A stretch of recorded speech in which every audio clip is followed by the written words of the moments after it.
গাইবান্ধা সুরুজ্জাহান উচ্চ বিদ্যালয় 1966 সালে নির্মিত এই শিক্ষা প্রতিষ্ঠান আজও ছড়িয়ে দিচ্ছে জ্ঞানের আলো। বিস্তীর্ণ মাঠ, আধুনিক স্কুল ভবন আর শিক্ষার্থীদের জন্য প্রাণচাঞ্চল্যতা সব মিলিয়ে বিদ্যালয়টি হয়ে উঠেছে এ অঞ্চলের শিক্ষার অগ্রযাত্রার প্রতীক। শুধু শিক্ষা প্রতিষ্ঠান নয়, সামাজিক ও সাংস্কৃতিক কর্মকাণ্ডে এই বিদ্যালয়ের অবদান অনস্বীকার্য।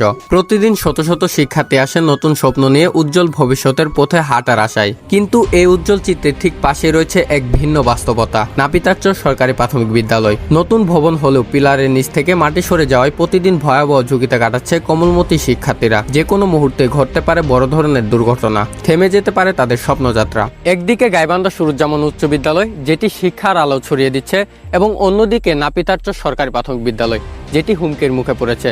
আগামী প্রজন্মকে শিক্ষার আলো দেখাতে এটির কার্যকর পদক্ষেপ নেওয়া উচিত।